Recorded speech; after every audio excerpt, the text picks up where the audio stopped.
5e plus grande île du monde, je suis Madagascar. Je me suis séparée du continent africain voilà 165 millions d'années. Mon isolement au cours du temps a fait évoluer ma faune et ma flore de façon unique. J'abrite dans mes forêts des milliers d'espèces endémiques. Je suis l'un des écosystèmes les plus riches de la planète.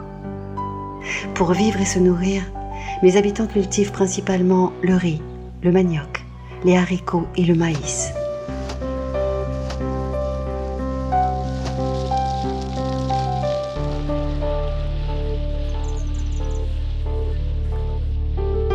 La technique traditionnelle d'agriculture sur brûlis, qui consiste à défricher mes terres par le feu pour ensuite pouvoir me cultiver, permet tout juste l'autosubsistance de ma population. Mes terres se dénudent et s'appauvrissent. Ma chair est à vif. Aujourd'hui, je souffre. Je souffre de déforestation. «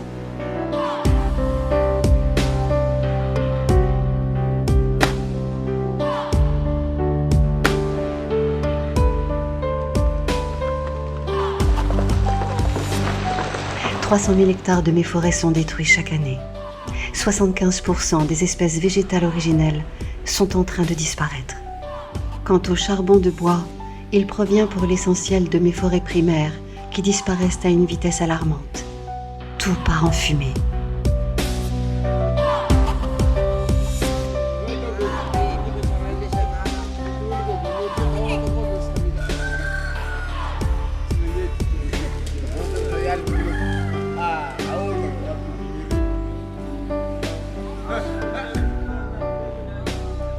Alors que mes paysages sont d'une diversité prodigieuse, d'une île verte, je deviens peu à peu une île rouge. Ma population souffre. Je regorge de ressources naturelles et on dit que je suis le 5e pays le plus pauvre du monde.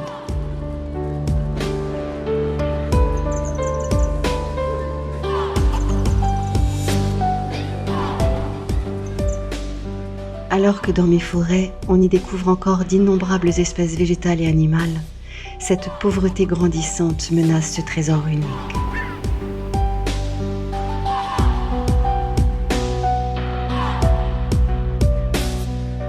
Au cours des millénaires, les lémuriens qui se sont remarquablement adaptés aux écosystèmes de mon île, plus d'une centaine d'espèces, que vont-ils devenir ? Tous ces amphibiens, papillons, reptiles, tortues, oiseaux, qui sont également en train de disparaître. Et pour votre santé, je suis un véritable paradis des plantes médicinales. Mes plantes médicinales ont ouvert la voie à la fabrication de nouveaux médicaments performants et efficaces. Elles sont utilisées aujourd'hui par la médecine moderne. 90% de ma forêt originelle a déjà disparu.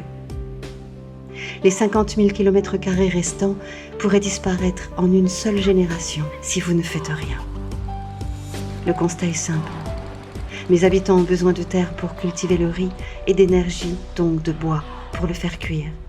Et ils n'ont jamais eu d'autre choix jusqu'à maintenant.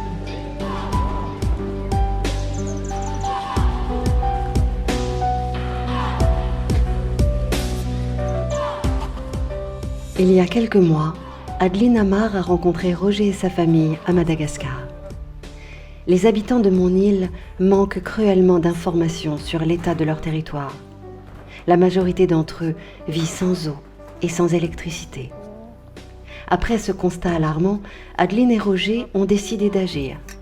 Ils ont donc créé chacun une association dans leur pays respectifs et ont commencé à collaborer avec les mêmes objectifs: développement des énergies renouvelables, reboisement et éducation.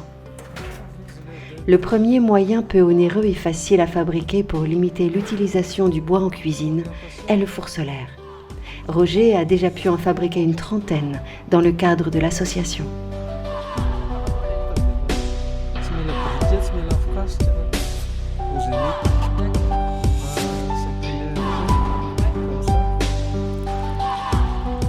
Ces premiers fours ont été distribués gratuitement afin de faire connaître le concept.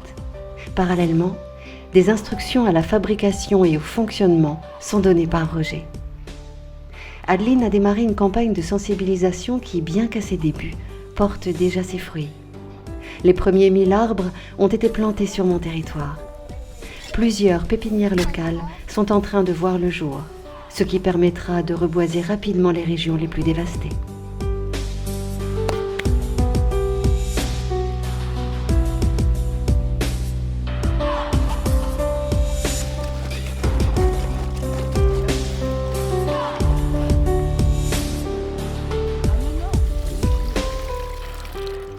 Le programme de formation scolaire qu'elle a initié sur la protection de la nature, la biodiversité, l'écologie, a déjà été accepté avec grand enthousiasme par les élèves ainsi que par les enseignants de plusieurs écoles, les plus grandes comme les plus petites.